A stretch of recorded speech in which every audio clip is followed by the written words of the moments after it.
Spiritual ज्ञान गंगा पर। प्रिय दर्शकों, इस वीडियो में आपके लिए लेकर के आए हैं एक ऐसी कहानी जिसमें आपको बताया जाएगा कि अपनी जिंदगी में कुंवारे मर जाना, लेकिन इन 3 लक्षण वाली स्त्रियों से हमेशा बच करके रहना और इनसे कदापि विवाह मत करना। कभी जिंदगी में आप परेशान नहीं रहेंगे। मित्रों, ये कहानी आपको बहुत अच्छी जानकारी और सीख दे करके जाएगी। तो चलिए मित्रों, आपका कीमती समय बर्बाद ना करते हुए अब सीधे कहानी पर ही पहुंचते हैं। प्रिय दोस्तों, एक समय की बात है। किसी जंगल में कबूतर और कबूतरी का जोड़ा एक वृक्ष के डाल पर बैठा हुआ था। कबूतर ने कबूतरी से कहा कि हे प्रिय, आज का समय बहुत ही बदल चुका है। कबूतरी कहने लगी, पियाजी, ऐसा क्या समय बदल चुका है? तब कबूतर कहता है कि हे प्रिय, समय इतना बदल गया है कि आजकल की स्त्रियां और आजकल की लड़कियां बहुत ही स्वार्थी बन चुकी है, क्योंकि स्त्रियां अपने स्वार्थ के लिए कुछ भी करने के लिए तैयार हो जाती हैं। जो काम उन्हें कदापि नहीं करना चाहिए, वो स्वार्थ के प्रति स्त्रियां कर बैठती हैं। कबूतरी कहती हैं कि पियाजी, मैं तुम्हारी बात से सहमत नहीं हूं। स्त्रियां कैसे स्वार्थी हो सकती हैं? आप हमारी नारी जाति की बुराई कर रहे हैं। कबूतर कहता है, नहीं प्रिय, तुम हमारी बात पर विश्वास करो। तब कबूतरी कहती है, नहीं स्वामी, मैं तुम्हारी बात पर विश्वास नहीं कर सकती हूं। तब कबूतर है, ठीक है प्रिय, जब तुम्हें विश्वास नहीं है तो आइए हम आपके लिए एक कहानी सुनाते हैं, और इस कहानी को सुनने के साथ साथ तुमको यह विश्वास हो जाएगा कि तुम्हारी नारी जाति कितनी स्वार्थी बन चुकी है और अपने स्वार्थ के लिए कितने गलत काम करने के लिए तैयार हो जाती है। दोस्तों, तभी कबूतरी कहती है, ठीक है स्वामी, पहले आप वह कहानी सुनाइए और सिद्ध करके बताइए कि हमारी नारी जाति स्वार्थी है या नहीं है। दोस्तों, तब वो कबूतर कबूतरी को वह कहानी सुनाता है। कबूतर कहता है, हे प्रिय, एक समय की बात है, किसी नगर में 3 दोस्त रहते थे। एक राजा का लड़का था जो राजकुमार था, एक बनिया का लड़का था और एक साहूकार का लड़का था। 3 दोस्त थे। तीनों में बहुत गहरी दोस्ती थी, क्योंकि वह तीनों साथ साथ पढ़े थे और साथ ही साथ बड़े भी हुए थे। राजा का जो लड़का था, जो राजकुमार था, उसकी शादी भी हो चुकी थी। मित्रों, एक दिन की बात है, तीनों दोस्त राजा के बगीचे में टहल रहे थे, तो राजकुमार, जो राजा का लड़का था, वह अपने दोस्तों से कहता है, भाई कल चलते हैं और अपनी पत्नी को उसके मायके से बुला करके ले आते हैं, क्योंकि बहुत दिन हो चुके हैं और हमें अपने पत्नी की बहुत याद आ रही है। इसीलिए कल ससुराल में चलते हैं और तुम हमारे साथ चलो और हम अपनी पत्नी को बुला लाए। तब इन दोनों दोस्तों ने कहा, जो साहूकार का लड़का था और बनिया का लड़का था, इन दोनों ने बोला, भाई तुम तो अपने ससुराल में पहुंच जाओगे और ससुराल में ससुर जी के महल में आराम से सोवोगे, लेकिन हम कहां जाएंगे? तब राजकुमार कहता है, मेरे भाई तुम कोई सराय देख लेना, और एक रात की ही तो बात है, रात सराय में काट लेना, और सुबह मैं अपनी पत्नी को लेकर के आ जाऊंगा और आराम से घर के लिए निकल चलेंगे। दोस्तों, राजकुमार के बात को सुन करके दोनों दोस्त, साहूकार का लड़का और बनिया का लड़का जो था, वो सहमत हो जाता है। लेकिन बनिया का लड़का जो था, बहुत ही चालाक और चतुर था, और जो राजा का लड़का राजकुमार और साहूकार का बेटा बिल्कुल भोले और नादान थे। दोस्तों, दोनों दोस्त जब सहमत हो गए तो दूसरा दिन होता है, और दोनों दोस्त अपने दोस्त राजकुमार के साथ में वहां से चल देते हैं। और चलते चलते 3 दिन इनके रास्ते में लग गई, और 3 दिन के बाद में राजकुमार अपने ससुराल के पास में जब पहुंचता है, उस नगर के पास में जब पहुंचता है, तो राजकुमार अपने दोनों दोस्तों से कहता है, मेरे भाई यहां कोई सराय देख लेना और रात उस सराय में काट लेना, और मैं ससुराल जाता हूं, सुबह जल्दी आ जाऊंगा। कबूतर कहता है, हे प्रिय, राजकुमार इतना कहने के बाद अपने ससुराल के लिए चला जाता है, और इधर साहूकार का लड़का और बनिया का लड़का सराय की तलाश में निकल जाते हैं। ढूंढते ढूंढते उनको एक सराय दिखाई देती है, और सराय के जब समीप पहुंचते हैं तो उन्होंने देखा कि यहां खाने पीने की भी व्यवस्था सही है और रुकने की भी व्यवस्था सही नजर आ रही है। दोस्तों, सराय के दरवाजे पर जब वे पहुंचे तो वहां उन्होंने एक बुढ़िया को देखा। उस बुढ़िया के पास में जाकर कहने लगा, हे माता, हम इस सराय में रात व्यतीत करने के लिए आए हैं और सुबह चले जाएंगे। हमारे लिए इस सराय में जगह दे दो जो हम रात सही से काट सके। दोनों दोस्तों की बात को सुन करके वो बुढ़िया जो थी वो कहने लगी, देखो बेटा, चाहे कहीं भी रुक जाओ, चाहे कहीं भी जाकर के रात काट लो, लेकिन इस सराय में आप ना रुके, इस सराय में आप रात ना गुजारे। तब दोनों दोस्त ने पूछा, ऐसा क्यों माता? तब बुढ़िया कहती है, मेरे पुत्र, इसमें अगर आप रुके तो आप जिंदा नहीं बचेंगे, आपकी मृत्यु हो जाएगी। दोस्तों, इस तरह से वो बुढ़िया जो थी साहूकार के लड़के और बनिया के लड़के को समझा रही थी। तब तक एक बहुत सुंदर लड़की, एक बहुत सुंदर युवती दरवाजे के भीतर उस साहूकार के लड़के को दिखाई दे जाती है। साहूकार के लड़का ने जब उस सुंदर युवती को देखा तब वो उस पर मोहित हो गया और उसके साथ रात में रुकने के लिए वो तैयार था। उतावला हो रहा था कि किसी ना किसी तरीके से हम इसके साथ रात गुजार ले। मित्रों, इधर वो बुढ़िया समझाती रही, लेकिन साहूकार का लड़का नहीं माना। साहूकार का लड़का जो था वो अपने दोस्त से कहता हुआ चला गया कि दोस्त, तुझे कहीं जगह मिल जाए तो तू रुक लेना, पर हम तो इसके साथ में ही रुकेंगे। दोस्तों, इतना कहने के बाद में वो साहूकार का लड़का जो था उस सुंदर युवती के साथ में रुकने के लिए वो अंदर चला गया। और जो सराय में एक हॉल टाइप का रूम, यानी हॉल जैसा एक कमरा था, वो बहुत गहरा और लंबा था। उसमें वो सुंदर युवती के साथ में साहूकार का बेटा चला जाता है। दोस्तों, इधर रात हो चुकी थी और सोने का भी वक्त कुछ समय में होने वाला था। दोस्तों, वो कबूतर कबूतरी से कहता है। इधर साहूकार का लड़का उस सुंदर युवती के साथ में सराय के अंदर चला गया, लेकिन बनिया का लड़का बाहर रह गया, जो बहुत ही चालाक था, वो चतुर था और समझदार था। बनिया का लड़का ने उसे रोका भी, लेकिन वो नहीं माना। अब दोस्तों, बनिया का लड़का जो था वो बुढ़िया के पास फिर से पहुंचता है और कहता है, हे बूढ़ी माता, मैं आपकी बात को समझा नहीं। आपने कहा कि इस सराय में जो रुकेगा उसकी मृत्यु हो जाएगी और वह सुबह जिंदा लौट करके नहीं आएगा। इसका क्या कारण है, बताने की कृपा करें। मित्रों, तब वो बुढ़िया कहती है, बेटा, तुम उसे रोक रहे थे, लेकिन तुम्हारा दोस्त नहीं माना। मुझे डर है कि वो सुबह आपको जिंदा नहीं मिलेगा।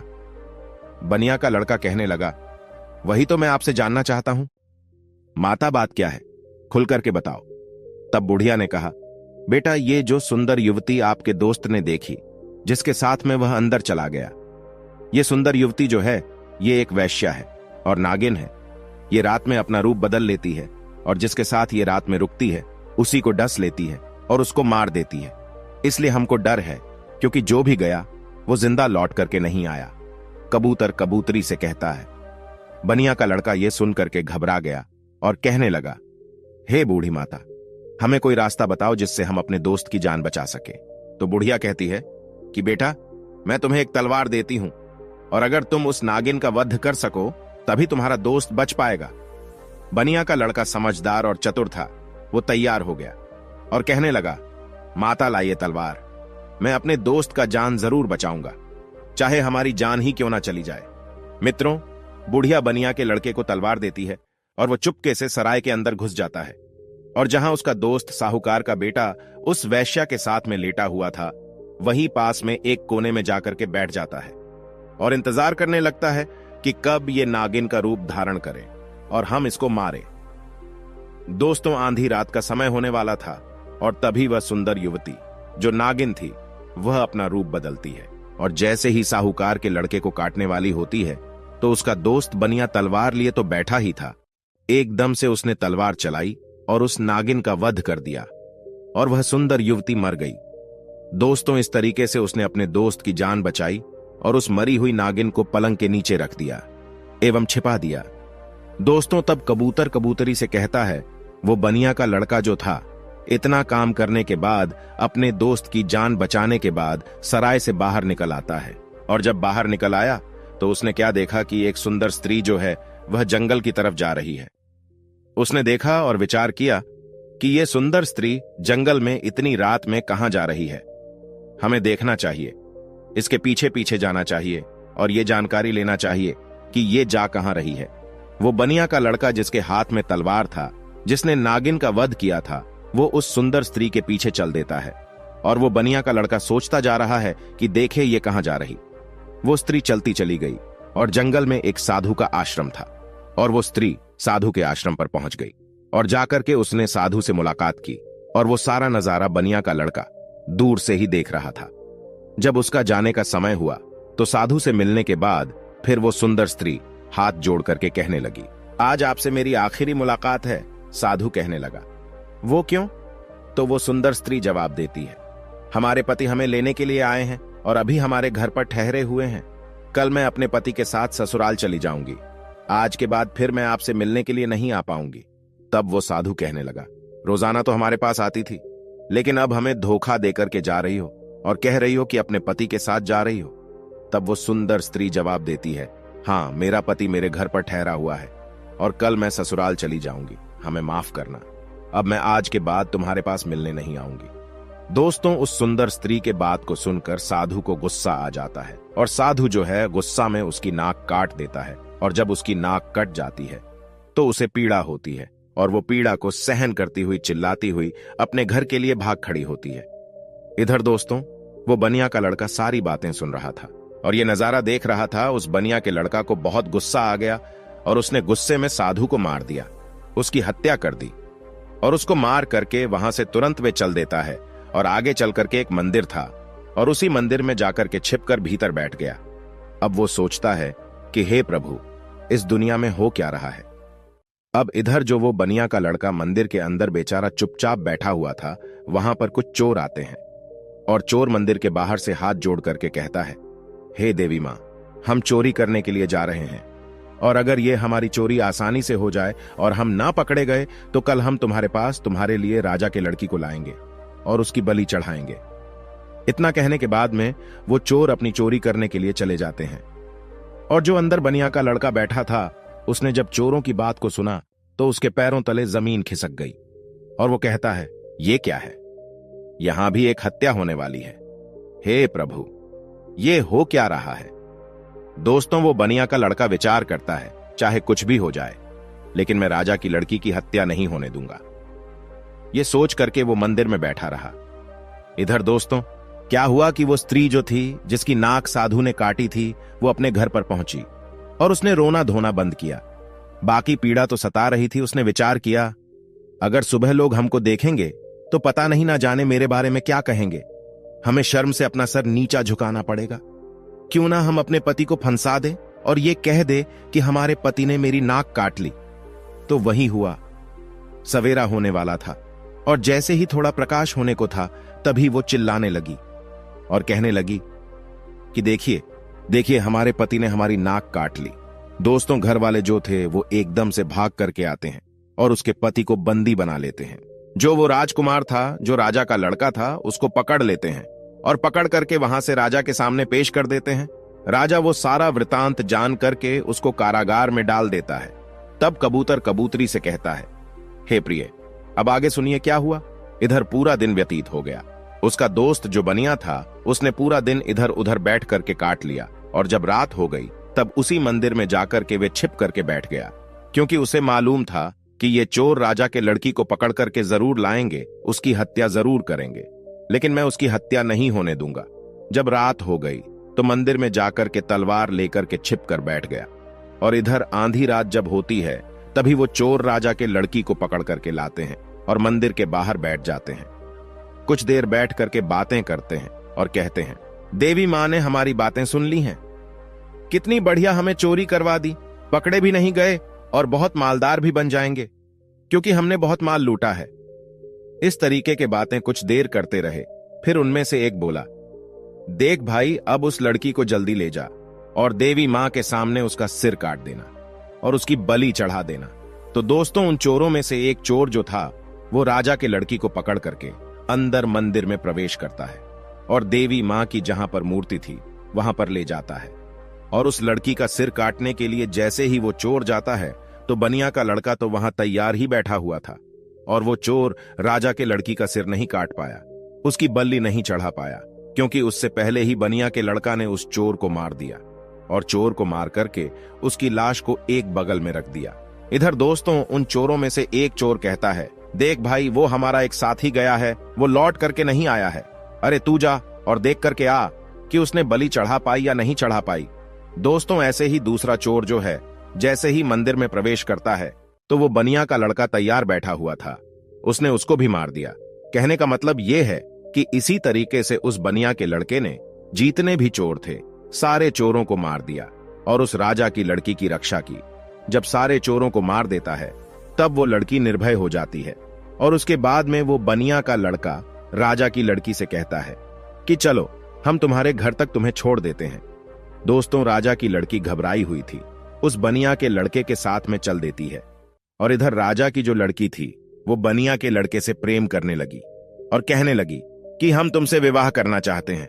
दोस्तों, बातों ही बातों में वो लोग राजा के घर तक पहुंच गया और घर के दरवाजे पर जैसे ही पहुंचा तो बनिया का लड़का ने मना कर दिया। नहीं, मैंने तुम्हारी रक्षा की है, इसका मतलब ये नहीं है कि मैं तुमसे विवाह करूं। मैं ऐसा कदापि नहीं कर सकता। राजा की लड़की को गुस्सा आ गया और कहने लगी, अगर आप हमारे साथ शादी नहीं करेंगे तो मैं आपको जेल में डलवा दूंगी। बनिया का लड़का कहने लगा, जैसी आपकी मर्जी, लेकिन मैं शादी नहीं करूंगा। दोस्तों, तभी राजा की लड़की दरवाजे पर चिल्लाती है और कहती है, बचाव, ये हमको पकड़ करके ले जाना चाहता था और ये हमारी इज्जत लूटना चाहता था। दोस्तों, राजा के लड़की को चिल्लाते हुए सैनिकों ने देखा तो सैनिकों ने भाग करके उस बनिया के लड़के को पकड़ लिया और राजा के सामने पेश कर दिया और कहा कि राजा साहब, ये तुम्हारी लड़की की इज्जत लूटना चाहता था, ये आपकी लड़की को पकड़ करके ले जाना चाहता था। वो तो आपकी लड़की चिल्लाने लगी, इसलिए मैंने बचा लिया। अगर वो नहीं चिल्ला पाती तो ये आपके लड़की के इज्जत के साथ खिलवाड़ कर देता। दोस्तों, ये सुनने के बाद राजा को क्रोध आ गया और उसने पकड़ करके उस बनिया के लड़के को जेल में डाल दिया, जहां उसके दोनों दोस्त भी मौजूद थे। जो साहूकार का लड़का था और राजा का लड़का था, वो दोस्त भी उसे मिल गए। साहूकार के लड़का को सराय वालों ने पकड़वा दिया क्योंकि इसने एक वैश्या व सुंदर युवती का वध किया, इसलिए वो भी वहां जेल में मौजूद था। अब तीनों दोस्त जेल में जाकर के मिल जाते हैं और एक दूसरे के साथ में वहां बैठ जाते हैं। इधर दोस्तों, अगला दिन हुआ और वो राजा दरबार में तीनों को बुलाता है, जिन तीनों को राजा ने पकड़ करके जेल में बंद किया था, और उन्हें सजा सुनाने के लिए तैयार हो जाता है। दरबार लगा हुआ था और राजा ने जो साहूकार का लड़का था जिसने वैश्या का वध किया था, उसे अपने पास में बुलाया और उससे कहा कि क्यों रे, तेरा क्या नाम है, कहां का रहने वाला है। तब वो लड़का कहने लगा कि मैं साहूकार का बेटा हूं। राजा कहने लगा, बता, तूने वैश्य का वध क्यों किया, उसे क्यों मारा। अब दोस्तों, उस साहूकार के लड़का को कुछ मालूम ही नहीं था जो वो राजा को बता सकता। उसे नहीं मालूम था कि वैश्या का वध किसने किया। वैश्या का वध साहूकार के लड़का ने किया नहीं था, जो उसे मालूम होता। राजा ने फिर पूछा, चुपचाप क्यों खड़ा है, बता कि तूने उस वैश्या का वध क्यों किया। दोस्तों, तब वो साहूकार का लड़का तो नहीं बोल पाया, लेकिन जो बनिया का लड़का था वो कहने लगा, महाराज क्षमा चाहता हूं, जो बीच में हमको बोलना पड़ रहा है। इसे कुछ मालूम नहीं है, इसने वैश्या का वध नहीं किया, क्योंकि वैश्या का वध मैंने किया है। राजा कहने लगा, तो बता तूने क्यों किया, बात क्या है। तब दोस्तों, वो बनिया का लड़का कहता है, हे महाराज, हम अपने दोस्त के साथ में, इसी साहूकार के लड़का के साथ में पराये में रुकने के लिए एक रात गुजारने के लिए गए थे और एक बूढ़ी मां ने मना किया था, इसके अंदर नहीं रुको, क्योंकि जो रुकेगा वो सुबह जिंदा नहीं बचेगा। लेकिन ये हमारा दोस्त नहीं माना और उसने सुंदर वैश्या को देखकर के रात गुजारने के लिए अंदर सराय में चला गया। मुझे उस बुढ़िया के द्वारा मालूम हुआ कि ये नागिन है और ये नागिन का रूप में आकर के इसको डस लेती, इसलिए तब मैं तलवार को लेकर के अपने इस दोस्त की जिंदगी बचाने के लिए जहां ये पलंग पर वैश्या के साथ सोया हुआ था, वही एक कोने में जाकर के बैठ गया। और जैसे ही उस वैश्या ने रूप बदला और नागिन बन करके हमारे दोस्त को डसने के लिए तैयार हुई, मैंने तुरंत उसको मार दिया। अगर आपको विश्वास नहीं है तो जहां पलंग पड़ा हुआ है उसके नीचे हमने मरी हुई नागिन रख दी है, आप देख लीजिए। दोस्तों, तब राजा ने सैनिकों को भेजा और वहां सैनिकों ने जाकर के वही मरी हुई नागिन पाया और आकर के सारी बात राजा को बताया कि सत्य बात है। तो दोस्तों, राजा प्रसन्न हो गया और कहने लगा, ठीक है, तूने दोस्ती का फर्ज निभाया है, जो अपनी दोस्त की जिंदगी बचाई है। दोस्तों, राजा साहूकार के लड़का को छोड़ देता है। उसके बाद में राजा जो था वो राजकुमार, यानी कि जो राजा का लड़का राजकुमार जो था, उसको बुलाता है और उससे पूछता है कि तू बता कि तूने अपनी पत्नी की नाक क्यों काटा। अब दोस्तों, उसको भी नहीं मालूम था नाक किसने काटी है, वो भी चुपचाप खड़ा था। राजा ने फिर दोबारा पूछा कि बोल क्यों नहीं रहा है, कि तूने अपनी पत्नी की नाक क्यों काटा। तब दोस्तों, वो बनिया का लड़का फिर से हाथ जोड़ करके कहने लगा कि महाराज क्षमा करे, इसको भी नहीं मालूम, इसने अपनी पत्नी की नाक नहीं काटी है। नाक किसने काटी है वो सारा वीरतांत मैं आपको सुनाता हूं। तब उस बनिया के लड़के ने राजा को बताया कि ये लड़की साधु से प्रेम करती है। रात में साधु से मिलने के लिए गई, मैं इसके पीछे पीछे गया। इसने कहा कि मैं कल से तुमसे मिलने नहीं आ सकती, मेरा पति मुझे लेने के लिए आया है। यह सुन करके उस साधु ने इसकी नाक काट ली और इसने आकर के अपने पति को फंसा दिया। इसने गलत किया। राजा कहने लगा, मैं तेरी बात पर विश्वास कैसे करूं। तब उस बनिया के लड़के ने कहा, महाराज सैनिकों को भेजिए जहां उस साधु का आश्रम है। देख लीजिए कि मैंने साधु का वध कर दिया है। दोस्तों सैनिक जाते हैं, आश्रम पर उस मरे हुए साधु को देखते हैं तो आ करके राजा को बताते हैं कि महाराज बात सत्य है। दोस्तों तब वो राजा उस राजकुमार को भी छोड़ देता है, वह भी बच जाता है। दोस्तों फिर कबूतर कहता है कि हे प्रिय, अब आई बारी उसी बनिया के लड़का की जिसने राजा के सामने अपने दोस्तों की जिंदगी बचाई। राजा उस बनिया के लड़का से बोलता है कि तूने तो अपने दोस्त को बचा लिया, लेकिन अब तू बता कि तू हमारी लड़की को पकड़ करके क्यों ले जाना चाहता था, इसके साथ में दुर्व्यवहार करना क्यों चाहता था, इसकी इज्जत से खिलवाड़ करना क्यों चाहता था। अब तू नहीं बचेगा। दोस्तों तब वो बनिया का लड़का कहता है कि महाराज क्षमा करे, ये आपकी लड़की जो है ना, इसने हमें गलत फंसाया है। आपकी लड़की की बलि चढ़ाने के लिए कुछ चोर इसको पकड़ करके ले गए थे। जब मैं उसी मंदिर में था, मेरे हाथ में तलवार थी क्योंकि मैं साधु को मार करके आया, और आपकी लड़की को मारने के लिए जैसे ही एक चोर अंदर मंदिर में आता है, मैंने उसको मार दिया। दूसरा आता है, उसको भी मार दिया। इसी तरीके से जितने भी चोर थे मैंने सबको मार दिया, और सभी मंदिर में ही पड़े हुए हैं। अगर विश्वास नहीं है तो सैनिकों को भेज करके देख लीजिए। दोस्तों वही हुआ। सैनिक जाते हैं मंदिर के पास में, मंदिर में जाकर के देखते हैं तो उन चोरों की लाशें पड़ी हुई थीं। तो सैनिकों ने आकर के सारी बात राजा से कही कि महाराज बात सत्य है, आपकी लड़की की रक्षा इसने की है। इसने इज्जत से खिलवाड़ नहीं किया और ना ही इज्जत लूटने की कोशिश की है। वो बनिया का लड़का कहता है, हाँ राजा साहब, मैं आपकी लड़की को पकड़ करके क्यों ले जाऊंगा। और सुनिए महाराज, चोरों से बचा करके जब आपके लड़की को घर छोड़ने के लिए आ रहा था, तब आपकी लड़की हम पर असत्य हो गई, प्रेम करने लगी और विवाह करने की जिद करने लगी। मैंने कहा मैं ऐसा कदापि नहीं कर सकता। मैंने जिस लड़की की रक्षा की है और उसके बदले में मैं उससे विवाह करूं, उसकी इज्जत से खिलवाड़ करूं, ऐसा मैं नहीं कर सकता। मैंने उसे मना किया तो उसने कहा, अगर तुम हमसे विवाह नहीं करोगे तो हम अपने पिता से कहकर तुम्हें जेल में डलवा देंगे। और उसने वही किया। बनिया के लड़के के बात को सुनकर के राजा जो था, उसका चेहरा शर्म से नीचे झुक जाता है, और तब उसने बनिया के लड़के को आजाद कर दिया और माफी मांगी कि जाओ बेटा, तुम आजाद हो, तुम्हारी गलती नहीं है। इस तरीके से वो बनिया का लड़का जो था अपने दोनों दोस्तों को बचा लेता है और खुद भी बच जाता है, और तीनों दोस्त हंसते हंसते अपने नगर में चले आते हैं और आराम से फिर वही रहने लगते हैं। तो दोस्तों अब वो कबूतर कहता है कि हे प्रिय, देख लिया, इस तरीके से नारी जात स्वार्थी बन चुकी है और अपने स्वार्थ के लिए गलत से गलत काम के लिए तैयार हो जाती है। अब उस गलत काम के लिए चाहे कुछ भी करना पड़े, चाहे कितने भी कष्ट झेलना पड़े, चाहे किसी के भी जिंदगी से खिलवाड़ क्यों ना करना पड़े, लेकिन ऐसी स्त्रियों नहीं मानती हैं। दोस्तों अपने पिया कबूतर की बात को सुन करके कबूतरी जो है वो चुप हो जाती है। उसके बाद में तोता कहता है, हे मैना रानी, इसीलिए तो मैं सोचता हूं कि चाहे भूखे मर जाना, लेकिन इन 3 लक्षणों वाली स्त्रियों से कभी विवाह मत करना।